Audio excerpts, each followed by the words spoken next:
Have you ever wondered how global companies keep the long tail of their information on the internet straight? Store hours, address updates, reviews, millions, if not billions of dollars in revenue rely on the accuracy of a brand's digital footprint. And managing all of this is called digital presence management. It is big business. Today we are talking with Mike Walrath, chairman and CEO of Yext, a company that does just that. Plus, we're going to hear his thoughts on why AI is going to be different from the dot-com era that Mike came up in. So let's get into it.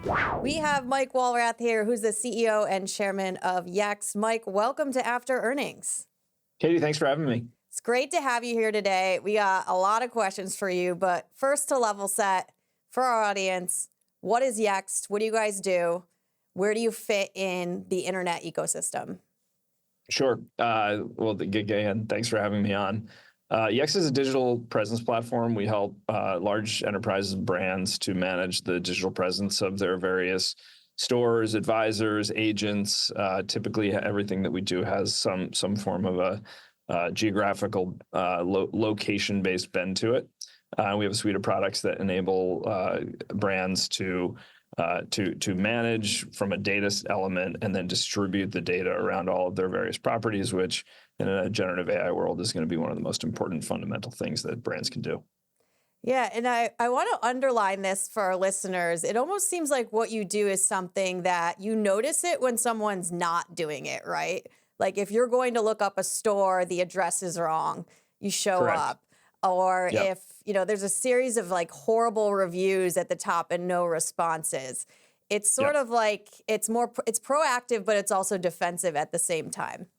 I think that's true about a lot of things, right? If you do it right, then the consumer just has a great experience, and a great experience for a consumer means I get what I want and I get it quickly, and I get to the the product or the service or the representative or the store that I'm looking for. And we've all had that totally awful experience where the store hours are wrong, or the location has moved, or they don't have the products that we need, or that I'm trying to communicate with an insurance agent or a financial advisor or a doctor's office, and they're not there anymore. And it's one of the worst experiences you can have as a consumer. And in a world where the places that you find things is just fragmenting further and further every day, it's an incredibly difficult thing to create that seamless customer experience. Right. And on an individual level, it might be a minor frustration, but it seems like for a huge business, I know you work with Five Guys, for example. If Yep. that wasn't happening, that's like millions of dollars of potential lost revenue in the short and near term. And so it's a business imperative, it seems like. It's a business imperative, and there's a tremendous amount of workflow and workflow that happens in order for them to make sure that all of their, for us, data is content, right? And content is what drives viewability and visibility. And it's a really complex algorithm, and there's a ton of work that goes into doing it. So the money that you leave on the table when this doesn't work is extraordinary. And you brought up AI, which I think is really interesting in the context of search and organic search in Google. When you talk about AI, I know it's often there's how a company operates within AI and then how a company uses AI. Within kind of the landscape of the internet and like these generative AI experience, why is having that baseline data accurate increasingly important for brands and companies? Yeah, so if you look at this historically, so we created this company really in around 2009, 2010 was where the company as it exists today was launched. And it was an answer to a fragmenting consumer experience. And that was largely being driven by the mobile device. So the mobile device became a search engine, and that search engine was geo-aware. And so it created this massive escalatory problem for brands to make sure that everywhere that I might look on that device or on the web, from a geographical standpoint, I could keep my information accurate. What we saw over the last 12 years was we saw that it really distilled down to, in a lot of ways, Google, because Google became the place where 92% of all your traffic came from.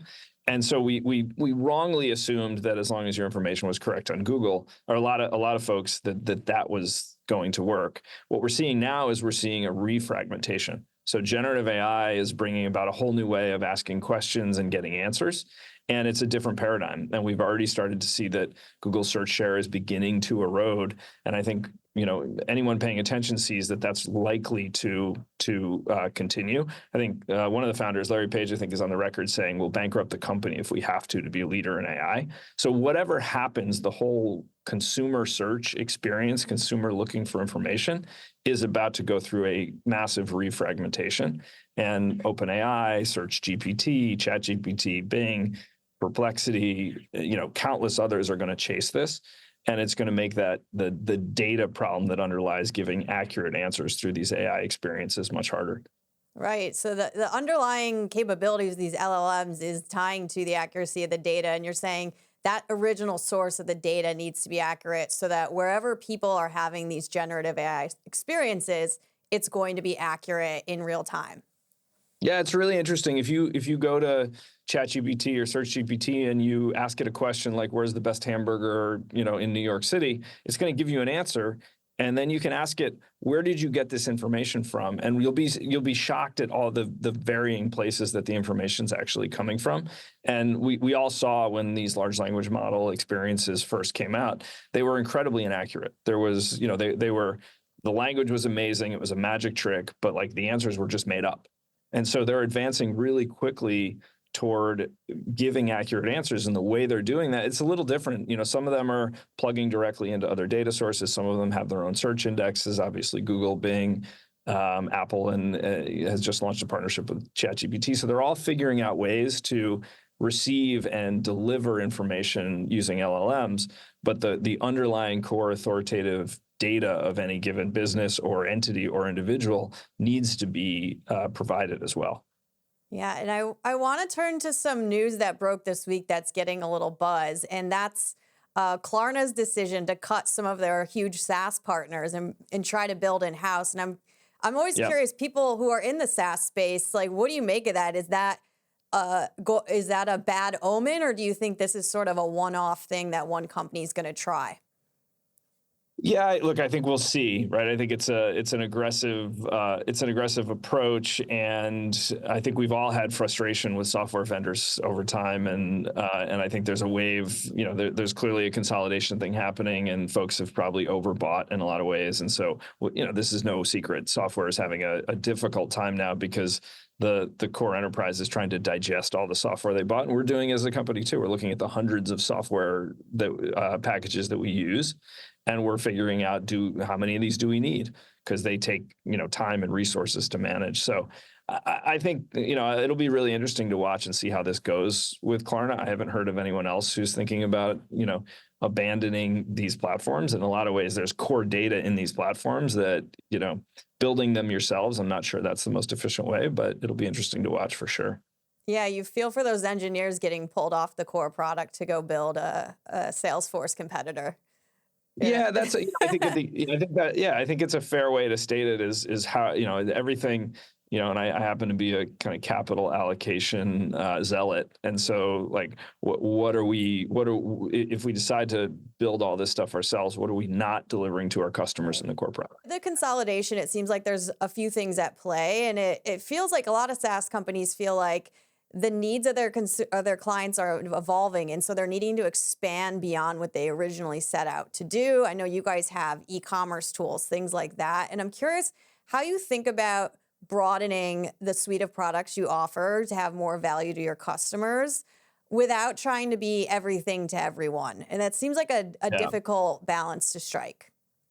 I think it's probably the most difficult balance to strike, because there's a very natural desire inside a tech company to innovate. And one of the lessons that we've learned over time is that the customer always knows what they need, but they don't always know how we should solve that problem. And so striking the balance between really understanding what is it that the customer wants, and then how do we deliver the solution to that problem, is where I think the innovation engine really comes from.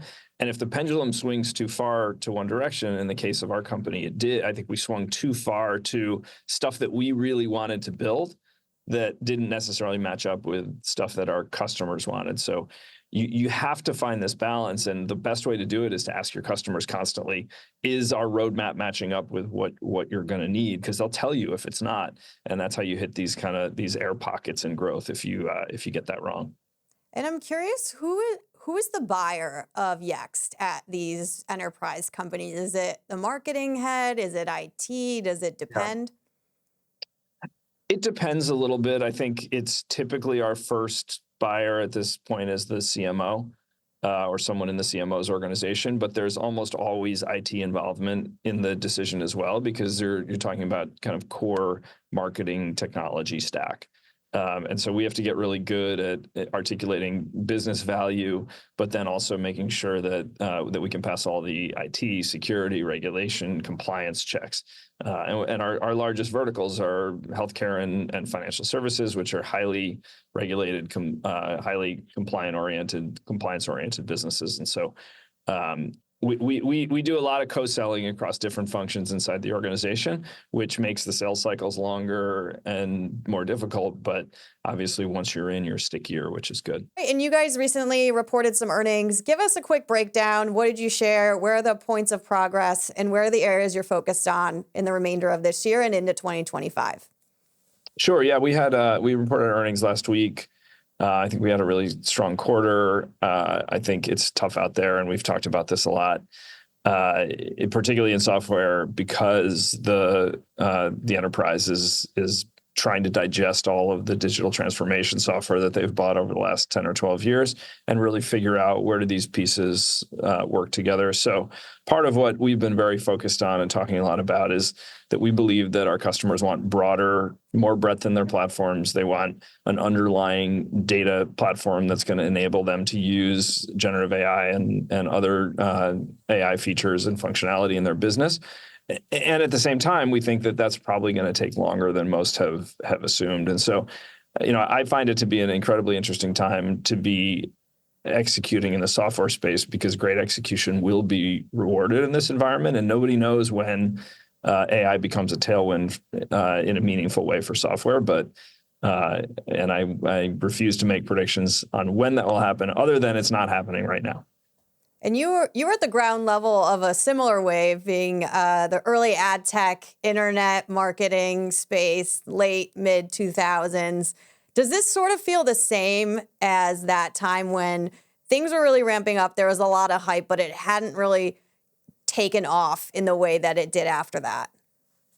Yeah, and so I started my career in New York in 1999, sort of peak froth of the internet bubble, and at that time, I think we thought we were there. We thought that the internet was going to, it was changing everything clearly, and people said crazy things like the internet's going to destroy commerce, and obviously the internet's done nothing but accelerate commerce.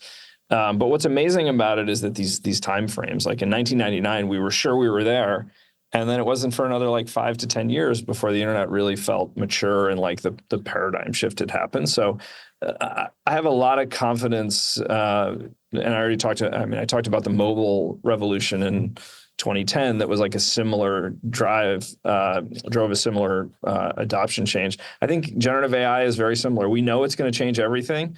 A year ago, everyone was talking about how it's going to change everything right now. And now it's very clear that it will take longer than we thought. But I think it's also very clear or it should be clear if you've paid attention historically, it'll probably be even bigger than we think it is, the impact that it has. The interesting thing about the digital advertising space was back then it was like a small sliver of media budgets. And now It's almost like you don't even need to say digital. It's just, that's how it is. And do you think AI is going to be that way, where AI is just going to be how businesses are built and run? It's not going to be this, look at this thing over here. It's just the foundational element of how business runs. Totally. Yeah. I think there was a time when we talked about how we bought something, right? Now we just buy things. Right. I think there was a time when, I remember this clearly, when I started my first company, when we measured the digital advertising market in single billions of dollars. Right. I don't know what the number is today, but I know it's a 100x that. Right. And we used to talk about it as, we used to try to convince people in investor meetings that this was going to happen really fast. Right. And on a relative basis, I think it did happen really fast. But when it comes to AI, I do think it's just going to become part of everything that we do, and we'll stop talking about it so much. But the magic of it will start to become part of everything. So I think this idea that AI is going to kill software has been totally overblown. There may be certain areas where in productivity and workflows and things like that, it disrupts. But when it comes to how do you deliver core experiences to customers, everything's going to be touched by it, and it's going to improve it. Yeah, it's almost as if when something loses that luster and just becomes the normal thing, that's when it's huge. Yeah, you stop talking about it and you're just living in it. And that's not going to happen next year or the following year, even though that's kind of what I think people want, because it just drives these waves of change that they drive commerce, right? They increase bookings, they increase revenues. We get these massive growth engines. Probably around the time where people start to give up on it is when we'll start to see the impacts of that. And I want to shift to something you brought up on earnings, but also ties into, I know you've multiple companies you've founded, run. So I want to get into sort of your headspace as an entrepreneur. Sure. On the call and in the past, you talked about this acquisition of a company called Hearsay. Can you quickly tell us why Yext acquired Hearsay, and also how that sort of melding of two companies and cultures is going? Yeah, so we announced in June that we were acquiring Hearsay. It's a company we've known for a long time and had a lot of respect for. It was a company that we were ultimately trying to figure out, do we need to be in the business of compliant social media, compliant lead generation, compliant communications, which is what Hearsay, they really invented that space for financial services, and they've been a leader in that space for the better part of the last 10 or 12 years. Or do we compete with them? And I think what we heard from our customers was, you have to do this. And as we dug in further, we realized how far ahead that they were. And so it became a natural discussion. I think a big part of the driver of the deal is that there's this amazing cultural overlap between the companies. We service very similar customers. We solve very similar problems without being in competition with each other. And the companies have some similar history. We both created a category. We've both kind of had the hero's journey. There have been some tough years over the last couple of years, and I think both companies have emerged much healthier. And so it's been it's all moved very quickly. We closed that deal on August 1st. We're in the process of fully integrating the team. We had a lot of the team here in New York yesterday and last week, and it's been awesome to meet so many of that team and really see how everyone's working well together.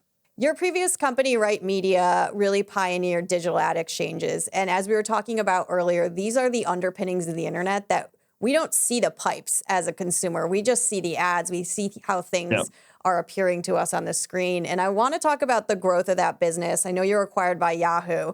As a founder at the time, what was that like, building a business, growing it to, medium size, and then entering this behemoth that is Yahoo? Yeah, it was really interesting, the whole experience. I mean, I was, not really, trained for this. I was an English literature and composition major. I turned out I was pretty good at selling. Went to work at DoubleClick, and at DoubleClick, what I saw was the inefficiency of the way that we were buying and selling media. And so kind of, went a little crazy and decided to go hang out a shingle and started this company, Right Media. And then it just exploded, right? I think we were ahead of the curve in terms of what was going to happen with trading digital media. My kids still yell at me. So every time they go on we were one of the first companies. I think we actually pioneered the technology to remarket to site visitors. And so, my kids still yell at me when they go to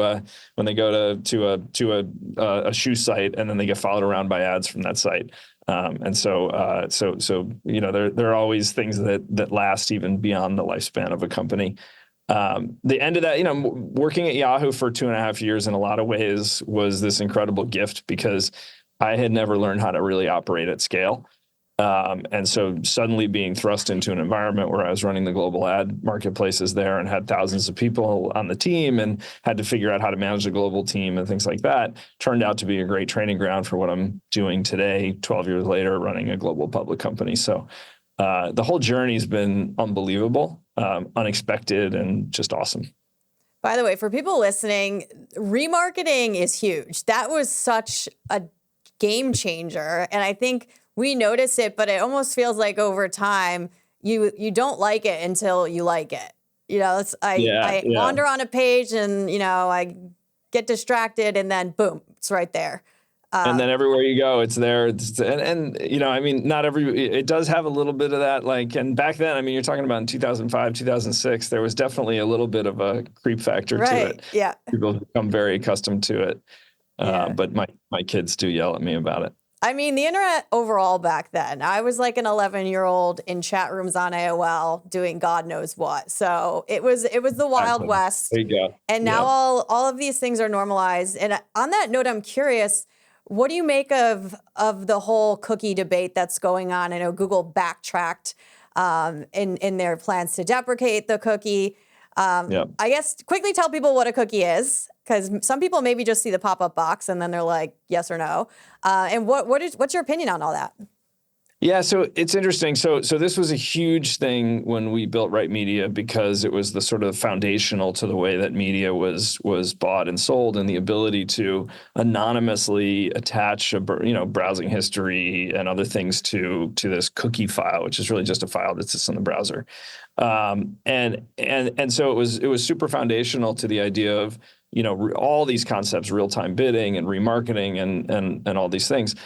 What's interesting, I don't have a strong opinion on the cookie stuff today, because we've kind of shifted, and where I sit today is more sort of core first-party digital presence management, where the cookie doesn't play a role. So a lot of my friends who've stayed in the the hardcore ad tech world have really strong points of view on this, and this may be just a little intellectually lazy, but because it doesn't impact us within our core business, I actually don't think that much about it. I think that's fair. I think that's completely fair.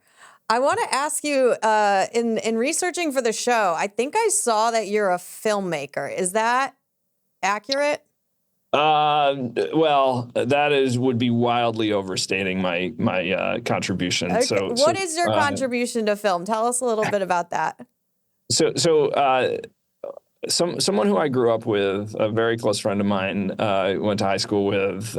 We happened to be neighbors when we first moved to New York City in the late '90s, and she was actually had just finished up at NYU and was working for Barbara Walters at the time. And we used to sit around and we would drink really cheap wine, and we would talk about making movies. She would talk really about she wanted to make movies that mattered one day. And so after Right Media and finishing my tenure at Yahoo, I was kind of taking a breather, and we got to talking about it again, and we launched a company called Atlas Films, which Stephanie Sugtig is just a remarkable filmmaker and entrepreneur. She runs the company, she makes the content, she kind of does everything. And I, sort of like many things in my life, get more credit for it than I deserve. A very humble answer, but that's very cool. And it reminds me of, you brought up your English major. I think I'm also a liberal arts kid.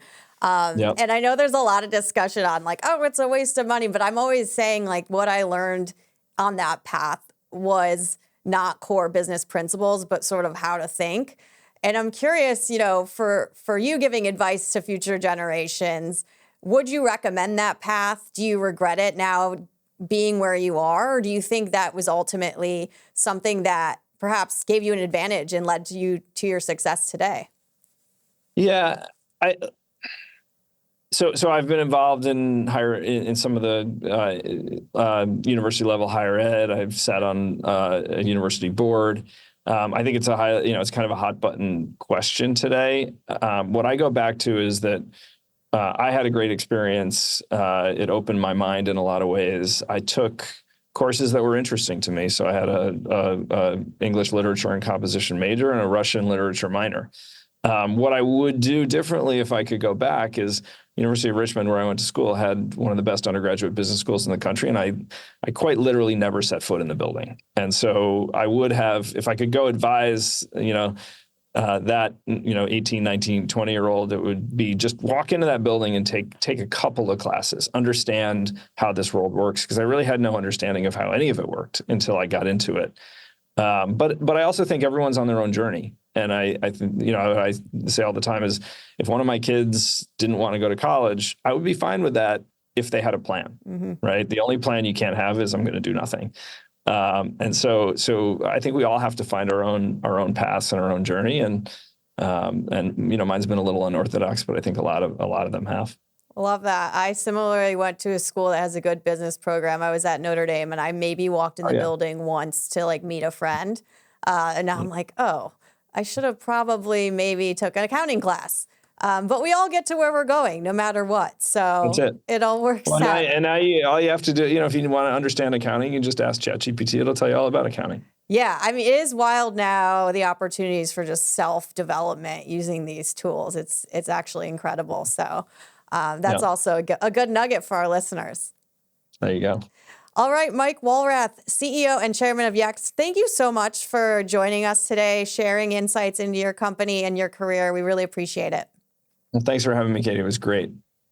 There you have it. Always good talking to a .com era OG, especially in the context of the current AI hype cycle. I really appreciated Mike's candor in talking about the challenges facing SaaS and how companies are balancing doing the job they set out to do while expanding their offerings to show more value to buyers. As Mike calls out, this is quite the tightrope to walk. How do you assuage the CFO that you're not wasting money while also not losing sight of building what you actually set out to do and what you're great at? This is going to be a huge topic for SaaS investors to follow in the coming quarters, and we look forward to exploring that topic with you further on future episodes. I'm Katy Perry. Thanks for tuning in to After Earnings, the show that brings you up close and personal with the executives behind the world's most interesting publicly traded companies. If you learned something today, don't forget to like, subscribe, and share with your friends. Upcoming episodes will feature CEOs and CFOs from a major semiconductor player, one of the world's largest pharmaceutical companies, and more.